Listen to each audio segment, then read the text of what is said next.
Muy buenos días, muchas gracias por estar aquí y por participar en esta conversación que nos va a llevar a un terreno que es el de la transformación social, con una verdadera ambición de transformar la sociedad y de abordar algunos de los retos más difíciles que tenemos.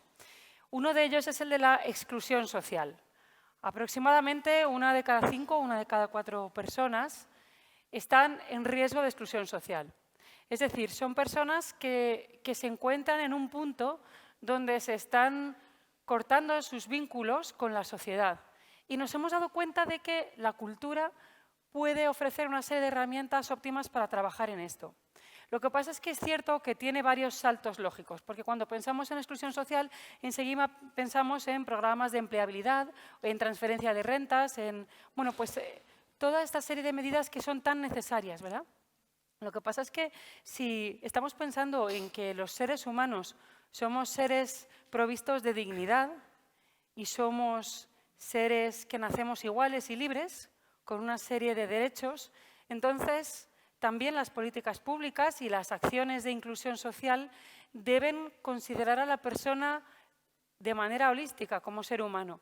Y ahí es donde entra esta consideración que tiene que ver con los derechos culturales, que todas las personas tenemos derecho a expresar y desarrollar nuestra identidad a través de la cultura, de la participación activa en la vida cultural, porque la vida cultural y la cultura es ese líquido amniótico donde se van gestando los valores que nos definen como individuos y como comunidades. Y es donde se gestan nuestros valores democráticos, nuestra participación ciudadana y nuestra vida en plenitud. Por eso es tan importante, cuando estamos trabajando con colectivos en situación vulnerabilizada, que también podamos utilizar este tipo de herramientas. Pero ¿cuál es el problema? Que como es más sutil, es más difícil de medir, pues todavía los agentes que toman decisiones tienen que terminar de convencerse de que esto no solamente es justo, de que es urgente, sino que además es muy efectivo y necesario. Quería presentar a mis compañeros para esta conversación. Quería presentar a Miguel Ángel López Sampietro, que es director de la Fundación Grupo SIFU, que trabaja con personas con capacidades diferentes. Y ahora nos contará mucho más. Bienvenido. Muchas gracias, María. También os quería presentar a alguien que viene del mundo de la dramaturgia y del teatro, con una carrera también muy consolidada, David Peralto, que es presidente de la Fundación Teatro Joven. Muchas gracias. Muchísimas gracias, David, por estar aquí. Y por último, Pedro Sara, del mundo del cine, cineasta, fotógrafo, que es director de la Escuela Dentro Cine, que está en Matadero. Muchas gracias, María. Gracias a todas por estar aquí. Pues muchas gracias. Después de esta brevísima presentación, lo que quiero es que podamos comenzar cuanto antes la conversación, porque tengo impaciencia por escucharos y por empezar hablando de lo que es más difícil, que son los resultados y el impacto. ¿Qué datos tenéis para poder afirmar que lo que hacéis funciona y, por tanto, debe seguir haciéndose? Tenemos 2 minutillos cada uno. Muy bien, pues buenos días a todos. Nosotros desde la Fundación, un poco para introducir e irme a los datos, trabajamos en la sensibilización y la visibilización del talento con discapacidad y en concreto, pues hoy sobre todo se trataba de dar valor a una iniciativa que tenemos, que es sensibilizar y visibilizar en el mundo de la música y la danza, ¿vale? En ese sentido tenemos un programa que quizás algunos aquí en Madrid lo conocéis, que es el de la Gala Masín, que es un espectáculo pues, de música y danza, donde artistas con y sin discapacidad suben al escenario. Estuvimos el 16 de noviembre en Teatros del Canal. Y a nivel de KPIs indicadores, para nosotros nos sirve, uno, sobre todo, los artistas con discapacidad del entorno música y danza que becamos y que colaboramos con ellos, que en 3 ediciones han sido un total de 30. Y luego están pues, el global de músicos, ¿no? y acompañantes. Al final se trata de un evento inclusivo en el que en 11 ediciones han acabado subiendo al escenario más de 1.100 personas. Y hablamos también de 11 ediciones, como os decía, de 7 años trabajando este proyecto. Y pues a nivel de impactos en redes sociales y personas a las que llega esta gala y este mensaje, pues hablamos de alrededor de 1.200.000 personas en cada gala, ¿no? Pues a nivel de todas las comunicaciones que lanzamos en las redes sociales, cuando se emite en streaming, etcétera, etcétera. Diríamos que estos serían, bueno, y cuando hablamos también de 1.000 artistas, pues también 1.000 familias, ¿no? Que son las que acompañan a estos chicos y chicas, pues muchas veces en sus desplazamientos y demás.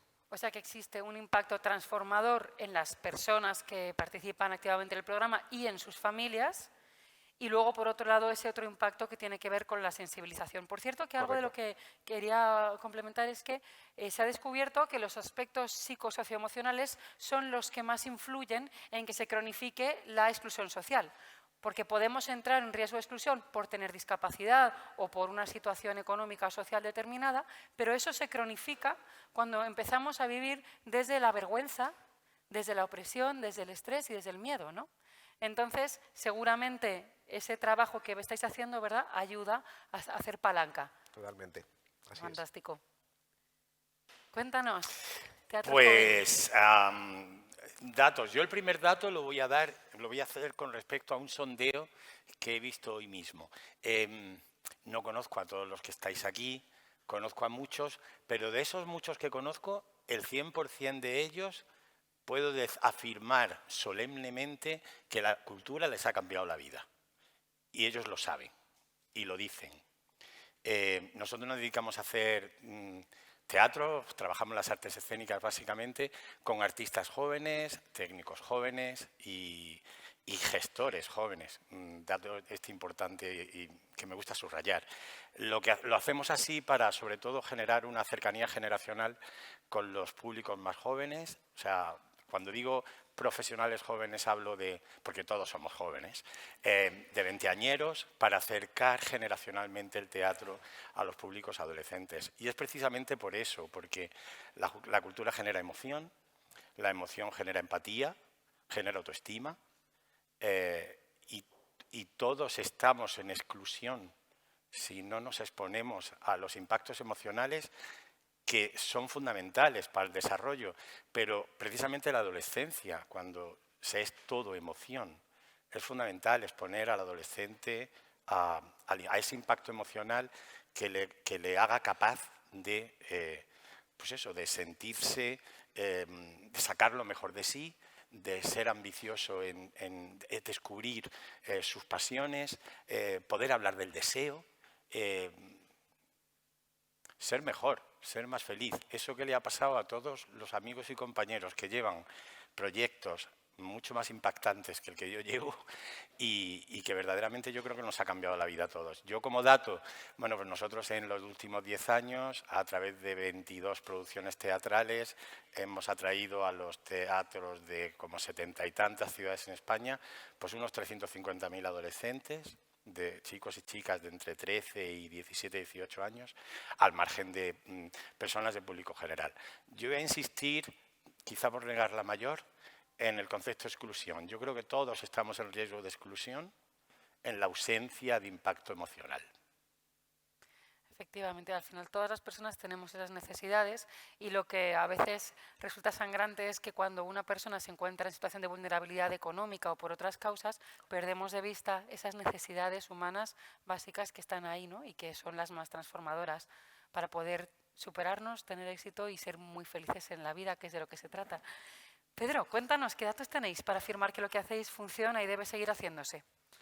Pues de entrada, qué maravilla escucharos, fantástica tu propuesta, bueno, tu reflexión sobre esa exclusión social emocional en la que vivimos. Yo creo que respecto a lo que comentas, el primer dato tiene que ver un poco con que nuestros jóvenes no tienen una identidad, ¿no? Están en el momento en el que están creando una identidad, ¿no? En la Escuela de Entrocine, Cineteca de Madrid, que fundamentalmente, trabajamos con el cine y es una escuela de cine terapéutica en la que creemos que el impulso creativo nos repara y, por lo tanto, poder representarse a través del cine creo que es fundamental cuando ni siquiera a nivel político tienes una identidad o tu identidad está a la mitad porque solo eres identificado para que te detengan, por ejemplo, ¿no? Y sobre todo también creo que hay un impacto fundamental y es las personas pobres económicamente, para ellos, para ellas la cultura lo es todo, todo. Para los que tenemos la suerte de haber tenido un poco más de estructura económica en nuestras familias, etcétera, bueno, pues más o menos tiraremos en la vida. Para ellas lo es todo.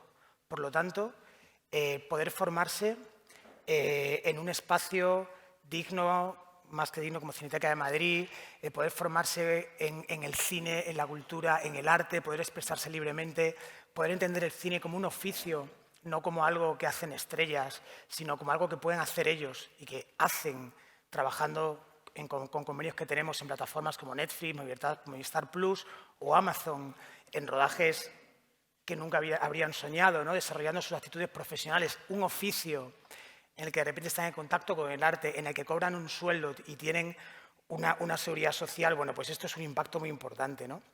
Más allá de, por supuesto, que estas personas pasan de ser fantasmas a estar en un lugar en el que son reconocidos por las otras, en el que sienten que tienen una identidad en la ciudad, que tienen una identidad en un lugar como Matadero, en el que de repente pueden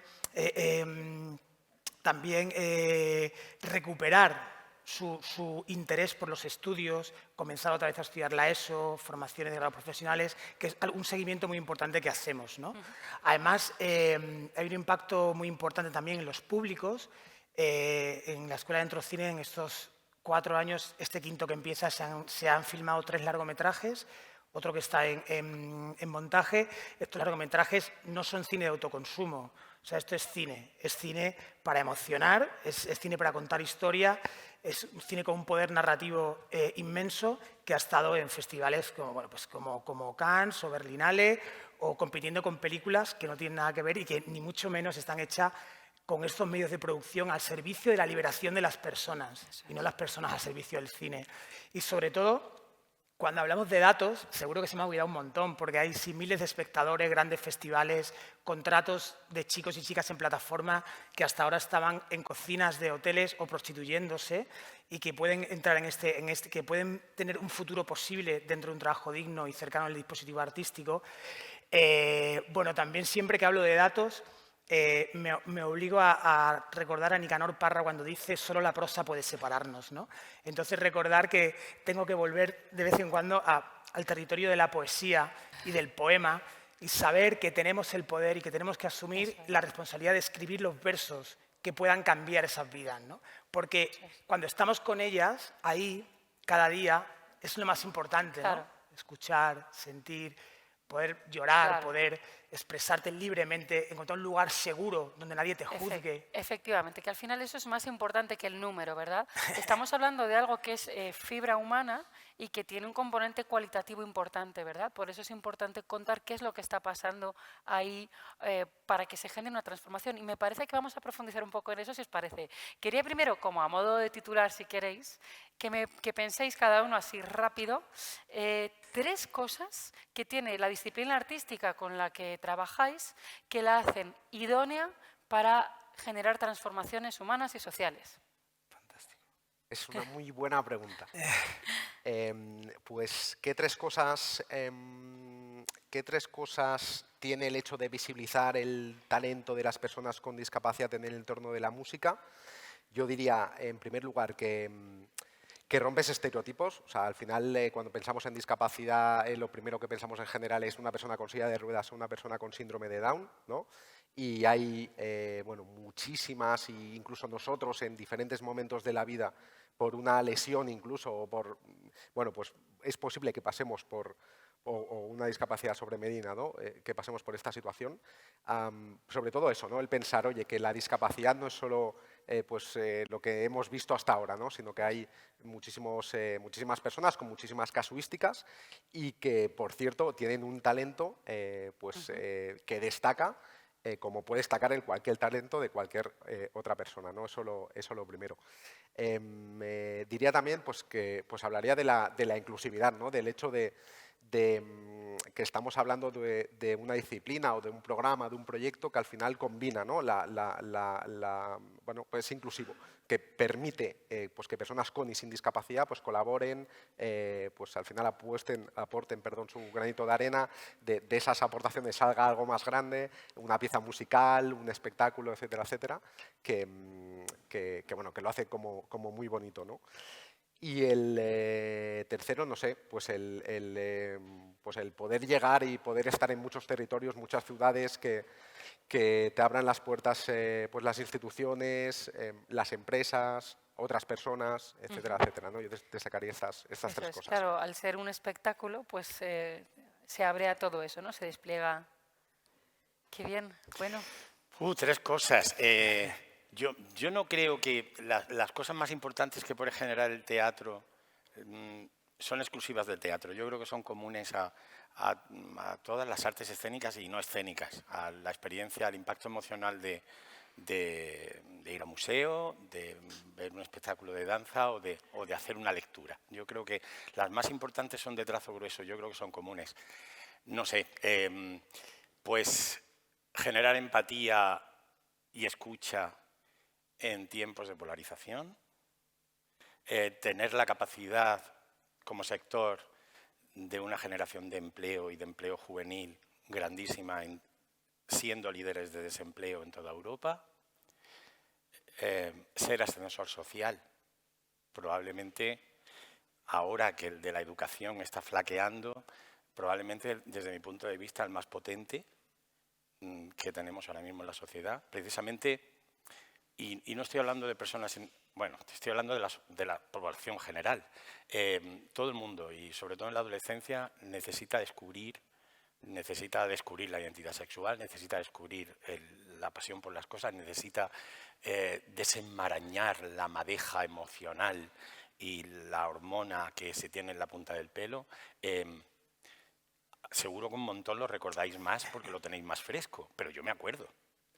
Nos tenemos que acordar todos. Ahí necesitas una ayuda. Y los impactos emocionales que generan la cultura son fundamentales para todo esto, porque hacen que te sientas capaz, funcionan como ascensor social, funcionan como refuerzo de la autoestima. Todo esto es fundamental, claro, no solo en esas edades, en cualquier edad.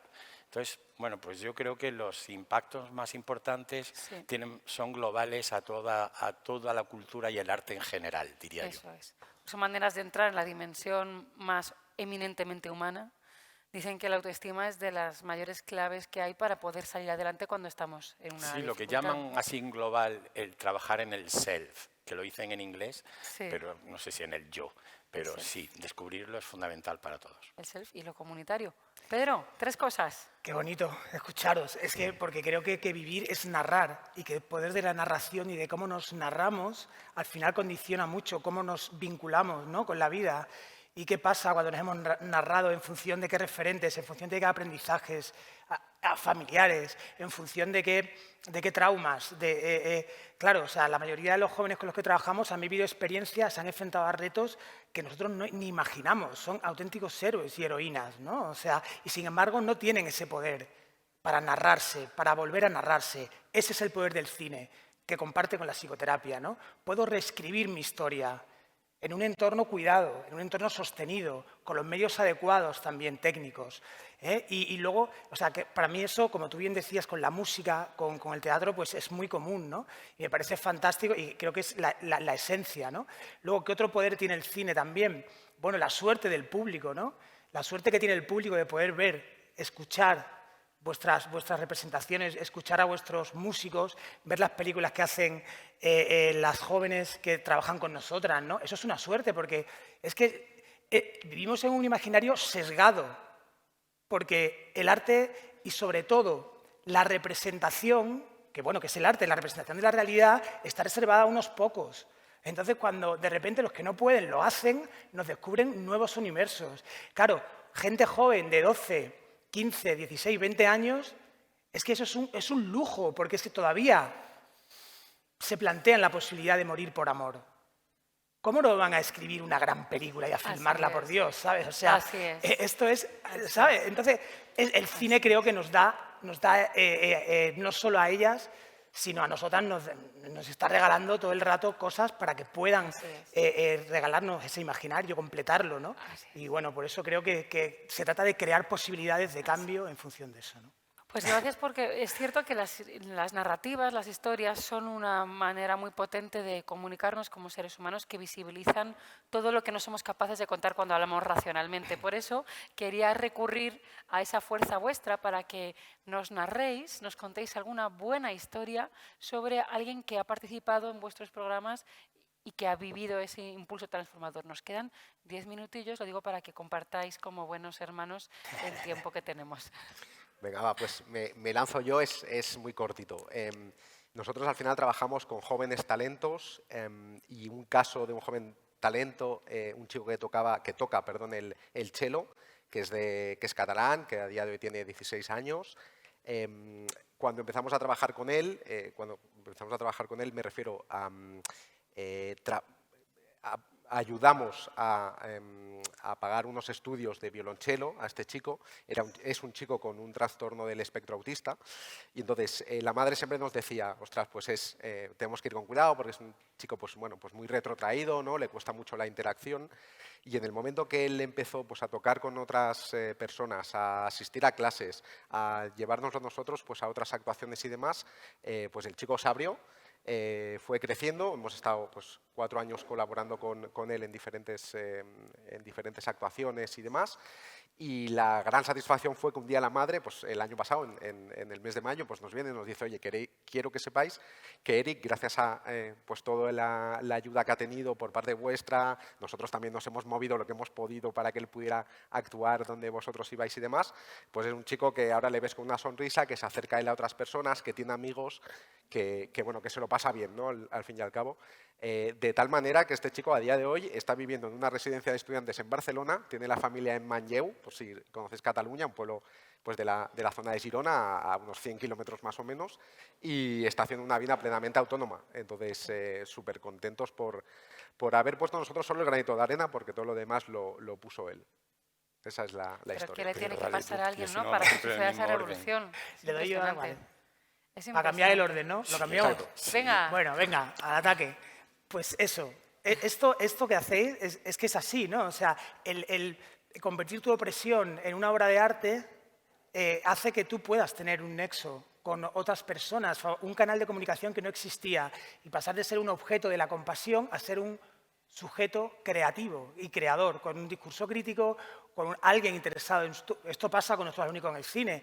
Por ejemplo, yo adoro a Mohamed, que es un alumno nuestro que vino hace 3 años, cruzó desde Guinea-Conakry en su... el desierto, mataron a algunos de sus compañeros en el camino. Él logró llegar a España escondido en el motor de un coche, ¿no? Lo metieron ahí, que desmontan el salpicadero, los meten ahí y llegan casi que no pueden respirar, ¿no? O sea, cuando sale, lo saca la Guardia Civil, casi que es un alivio, ¿no? Ya en territorio español. Bueno, pues Moja sigue viniendo. Y este año, que gracias a todos los apoyos que tenemos de la Fundación Sabadell, de Cineteca, de Matadero, de todo, pues hemos podido ampliar a que alumnos que ya venían vuelvan y puedan ir y venir cuando quieran, pues de repente aparece Moja. Lleva todos los días viniendo, todos. Y digo, a ver, Moja, o sea, y el curro dice, no, yo es que prefiero trabajar un ratito por las tardes, repartiendo con la bici y venir aquí, porque yo no quiero cumplir el sueño de otros, yo quiero cumplir mi sueño. Digo, joder, pues, el año que viene la beca de Netflix para ti, ¿sabes? Digo, es que viene todos los... Bueno, y es increíble, o sea, es que le hemos ofrecido trabajos en producciones de series bien pagados, de plataformas. Ha dicho, no, quiero estar con vosotros, quiero seguir aprendiendo, quiero seguir formándome, quiero terminar de montar mi película, que se presentará en Documenta Madrid este año, y esto es una maravilla, ¿no? Es una lección, ¿no? Luego, cuando vienen los chicos del Centro de Menores de Salamanca, con los que trabajamos también, que es como, pues bueno, hay unos estadios de deterioro más grandes, ¿no?